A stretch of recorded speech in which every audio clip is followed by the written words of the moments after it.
In 7 years working at Disneyland, I watched families burn through their vacation budgets without ever understanding where the money actually went. The average family of four leaves the park having spent $487 more than they planned. And 90% of guests never realize it's happening until they're checking their credit card statement on the flight home. And I know what you might be thinking. You've probably been to Disney enough times that you think you've seen every trick in the book. Maybe you've even watched a dozen videos like this one. But here's the thing.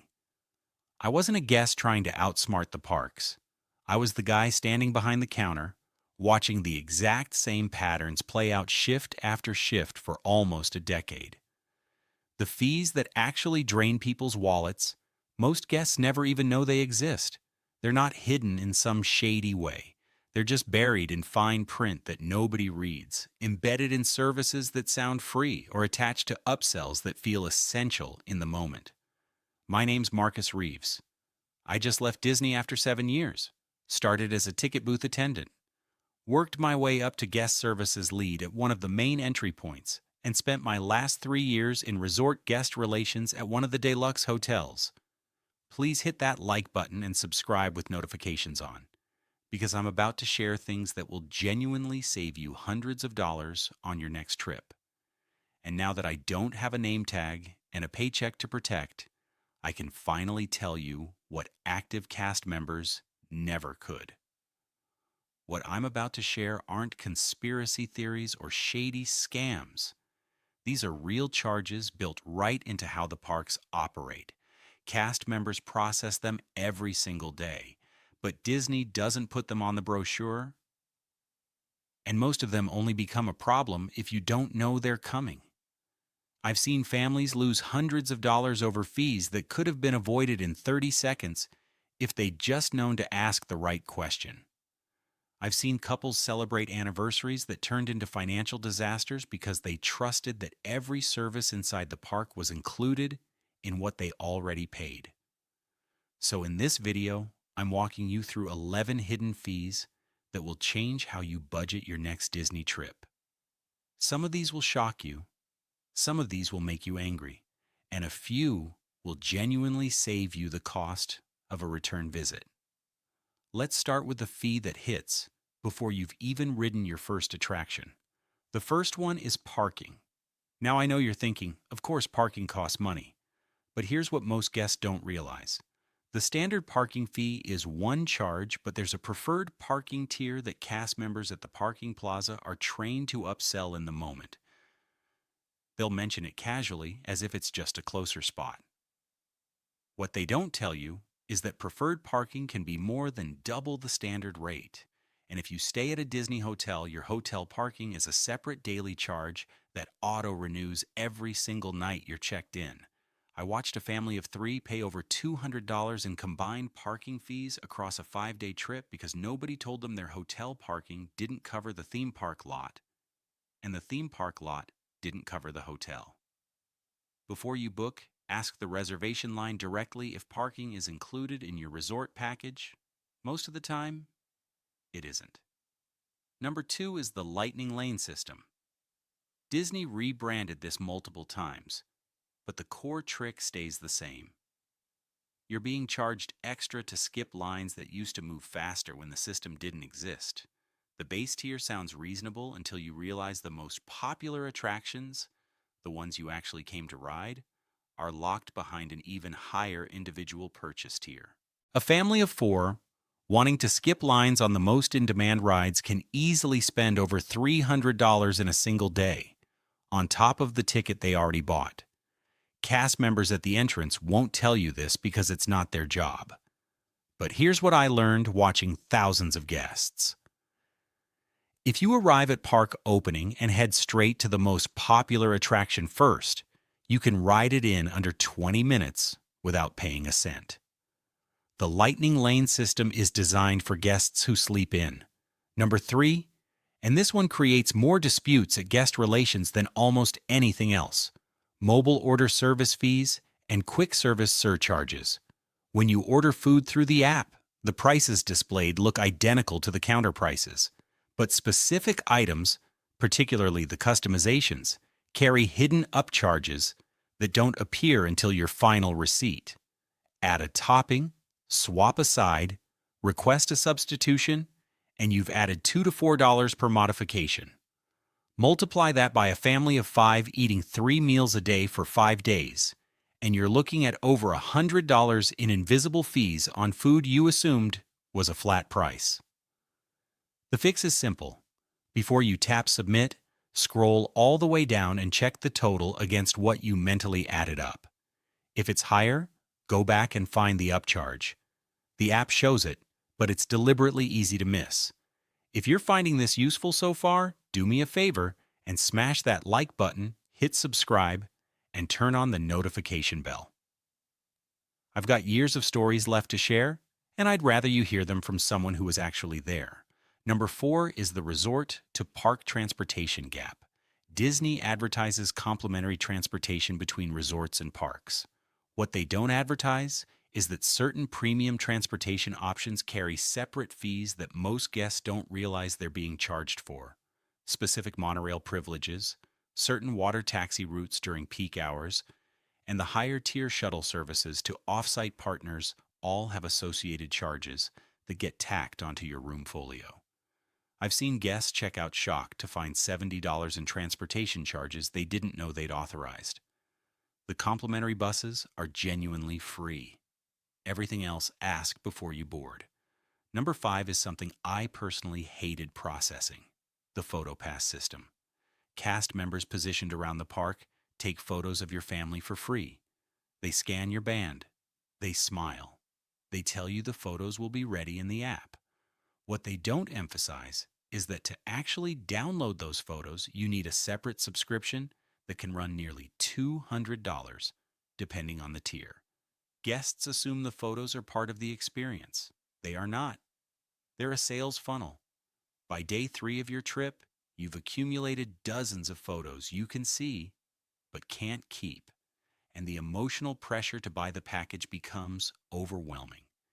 If you want professional photos, decide before your trip whether to pre-purchase the package at a discount or commit to taking your own with your phone.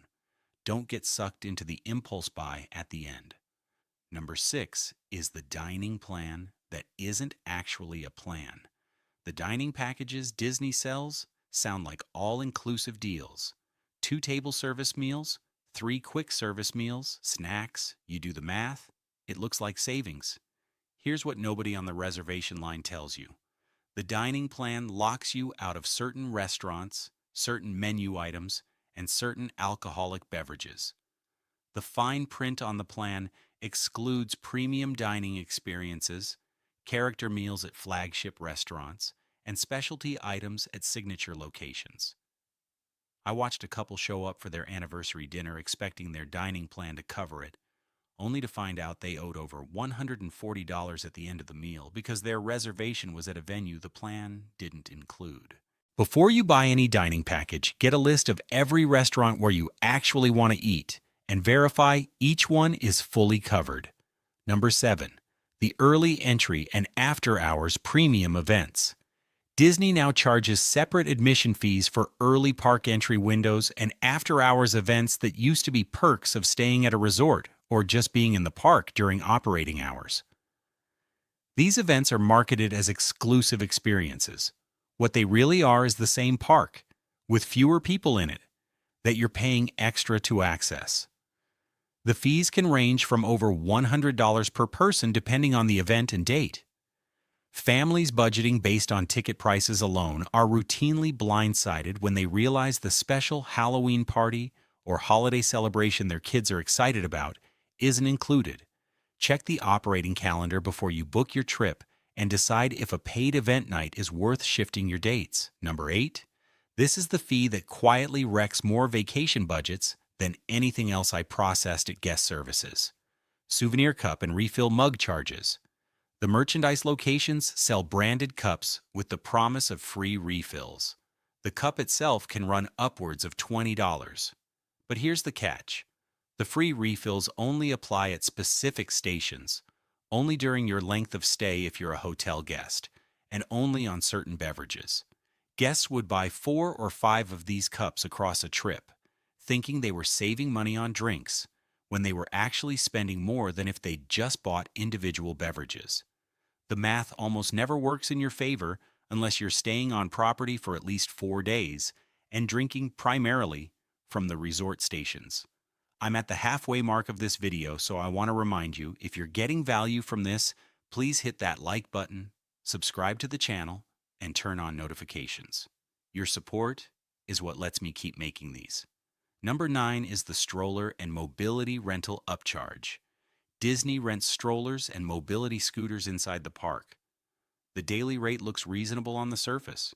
What they don't tell you is that if you leave the park and come back the same day, you have to re-rent. If you go to a sister park, that rental doesn't transfer.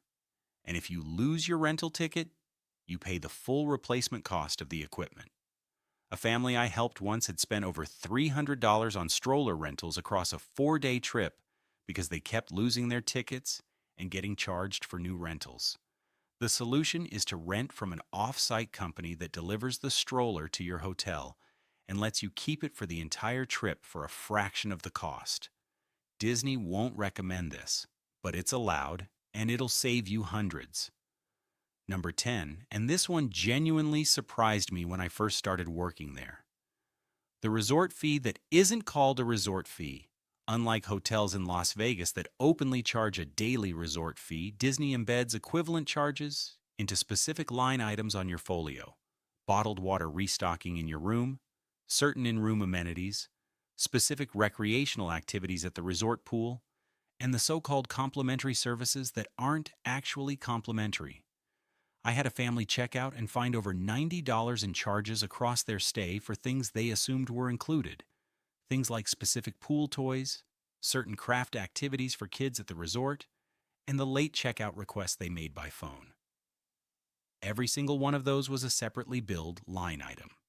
When you check in, ask for a sample folio and review what counts as included versus what triggers a charge. It's tedious, but it's the only way to avoid surprises. Number 11 is the one that affects almost every guest and nobody talks about. The change fee structure on tickets, dining reservations, and special experiences. Disney's cancellation and modification policies have tightened significantly. Dining reservations now carry per-person fees if you cancel within a certain window. Ticket date changes incur charges if the new date falls during a higher demand pricing tier. And special experience bookings, the cabanas, the dessert parties, the premium tours, all have non-refundable deposits that most guests don't realize they're agreeing to when they book.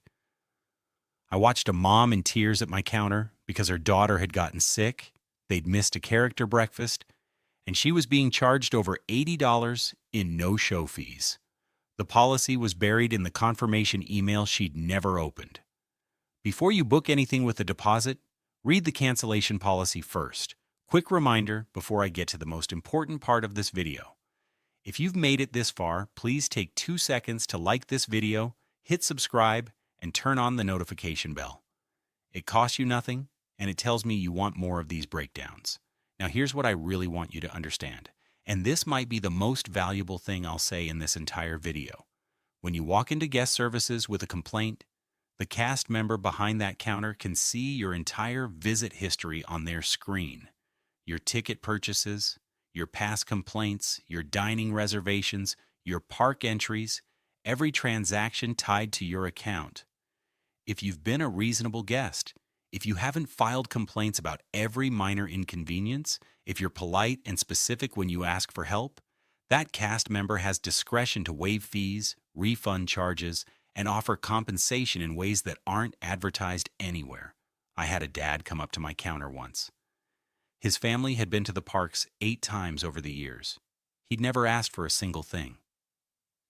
His daughter had thrown up on a ride, and they'd missed their dining reservation. He asked politely if there was anything I could do. I waived the no-show fee, comped a dessert at the rescheduled meal, and got his daughter a small gift from the Lost Children's office. Why? Because his account told me he'd earned that grace But I also had a guy scream at me on day one of his trip about a parking charge that was clearly disclosed when he booked. His history showed he'd filed similar complaints on 3 previous visits. I helped him within policy, but nothing beyond. Cast members want to help you. They actually do. But you have to give them a reason to advocate for you. Be kind. Be specific. And understand that everything is tracked. Here's the thread running through every single one of these fees. Disney built the system with flexibility intentionally. The fees exist. The upsells exist. The pricing tiers exist. But so do the workarounds, the waivers, and the discretionary refunds. The parks aren't hiding any of this in a sinister way. They're just not going to volunteer the information unless you know to ask. That $487 average overspend I mentioned at the very beginning. You can cut that number in half just by knowing which fees are real costs versus which ones are optional upsells dressed up as necessities. You don't need to memorize all 11 of these. Pick the 2 or 3 that apply most to your next trip. Start there. Build your awareness. Because once you know how the system works, Disney stops feeling like a place that's trying to drain your wallet and starts feeling like a place where you actually get to enjoy the magic you paid for. Last call before I wrap up. If this video saved you even $1 on your next trip, the least you can do is hit that like button, subscribe to the channel, and turn on notifications. It's the only way I know to keep making content like this for you. Here's what I learned in 7 years, standing behind that counter. The guests who had the best experiences at Disney weren't the ones who spent the most money. They were the ones who understood the system. They were the ones who asked the right questions at the right moments. They were the ones who treated cast members like human beings and got treated like family in return. So before your next Disney trip, do these 3 things. Read the fine print on any package that includes the word complimentary. Decide which paid experiences are actually worth the upcharge before you arrive, not in the heat of the moment. And if something goes wrong, walk into guest services calmly, explain the situation clearly, and trust that the person across the counter has more power to help you than you realize. Disney isn't hiding these fees because they're trying to cheat you. They're just not going out of their way to warn you either. Now you know. And next time, I'll walk you through the 3 sentences I personally used to get guests upgrades and refunds I wasn't technically supposed to approve.